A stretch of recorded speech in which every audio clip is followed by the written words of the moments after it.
This is Dani Alves, as the judge in Barcelona sentenced him to 4.5 years in prison and ordered to pay 150,000 euros in damages to the victim, as he was found guilty of a 23-year-old woman back in December of 2022. He was arrested in January of 2023 and has been detained for all along, with both of his bail requests being rejected.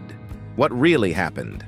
Let's start from December of 2022. After Croatia eliminated Brazil from the FIFA World Cup in Qatar, the former Barcelona player left the Brazilian camp, flying to Spain to join his wife, Joana Sanz, who was taking care of her mother, who was in the hospital waiting for an operation. After a few days, he traveled to Barcelona on December 30 in preparations for New Year's before returning back to Mexico to play with his teammates at Pumas UNAM. While in Barcelona, he met up with a friend for dinner, and after eating they headed to Sutton, a high-end nightclub in Barcelona. On the other side of the city, a 23-year-old woman, who we may call in this case the victim, her cousin and friend, were done with dinner on the same Friday night and decided to go to the same club at around 2:30 a.m. After their arrival at the club and spending some time there, the 23-year-old, her cousin, and friend were invited to the VIP section by some people they had met on the dance floor. While at the VIP section, Alves and his friend noticed the group and sent the waiter to ask them if they could come join them, to which they declined. Alves' side had booked table 6, which comes with access to a private suite and bathroom on a VIP floor dubbed Moet.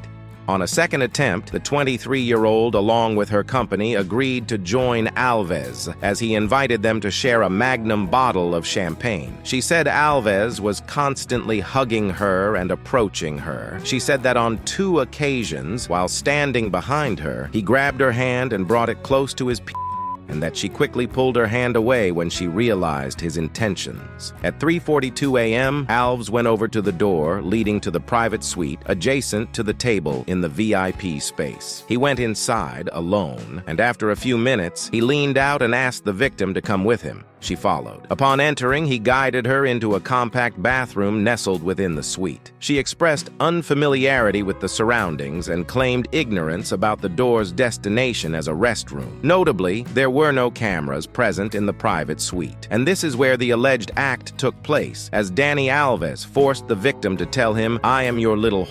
The 23-year-old woman claimed she kept asking Alves to let her go, which he refused to do, and eventually her. After 16 minutes inside the suite, at around 4 a.m., Alves emerged, requested a drink, and moved to another table.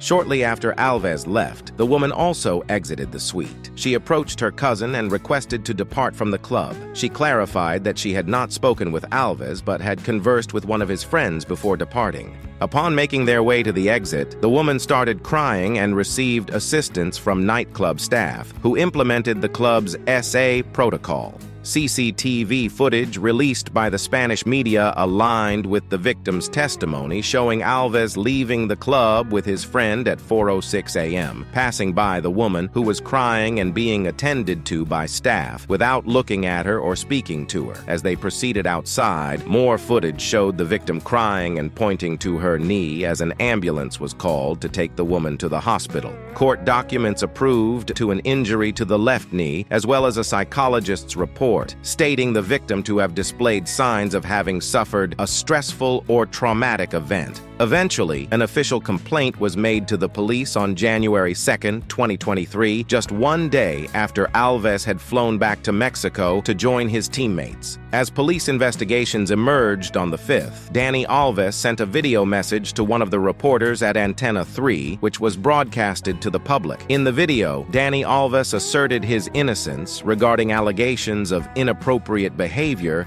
at the Sutton Club, emphasizing his joy for dancing while respecting others' space. He denied any wrongdoing, stating that he never invaded anyone's space without permission, and expressed his ignorance towards the woman involved, claiming that he has never seen her before. Following Dani Alves' lawyer's contact with the Catalan police on the 11th, he was granted permission by his club to return to Barcelona 5 days later, where he was subsequently arrested on January 20th, 2023. Upon his arrest, Pumas UNAM said they were terminating his contract, quoting that they cannot allow a person's behavior to harm their work philosophy, with the club president Leopoldo Silva adding, "The club reiterates its commitment to not tolerate acts by any member of the institution, whoever they may be, that violate the university's spirit and its values." As per media reports, during questioning by the investigating judge overseeing the case, Alves contradicted his statement in the video provided to Antenna 3. He claimed knowing the victim, stating that she had entered the bathroom uninvited, leaving him shocked and uncertain about how to proceed, and that he further stated that the woman jumped on him and gave him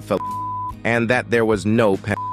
It was reported that these contradictions are the ones that kept him in custody, in addition to being considered at flight risk, as Brazil and Spain do not share extradition agreements. Alves appeared before the investigating judge for the second time on April 17th, once again altering his testimony, this time admitting that did actually happen, but it was consensual. In another interview conducted in prison in June, Alves admitted to lying in the previous statements with the aim of saving his marriage from infidelity. If you have made it up to this point, please subscribe. On February 8, 2024, on the final day of his trial, Alves contradicted himself once again, claiming that both he and the complainant were dancing together, getting closer and closer. He further claimed that she put her hands on his private parts, and after him realizing that there was some man-to-woman attraction, he talked to her about going to the bathroom, which she accepted. He further stated that while in there, she willingly offered him and that was all that happened. However, this version of events would later change after being questioned by his lawyer, finally admitting that occurred after the woman had performed. He additionally asserted that she never indicated a desire to leave or to ask him to stop, and he neither slapped her, grabbed her by the hair or head, nor threw her against the wall. He made it clear that he did not refer to her as a whore, affirming that he is not that type of man, as he expressed that in the events that happened, we were enjoying ourselves. On leaving the bathroom, he stated that he requested her to wait so that people don't see them leaving the bathroom together. Upon his departure from the bathroom, he stated that he never encountered the complainant nor her company, and that he was driven by car back home to his wife, where he took a shower and went to bed. The ruling considers that it has been proven that the victim did not consent and that there are elements of evidence, in addition to the testimony of the complainant, to understand rape occurred. More evidence was already obtained from the semen samples collected from the victim's downstairs and underwear, which matched the DNA of Dani Alves. Alves has been handed a 4.5-year prison sentence.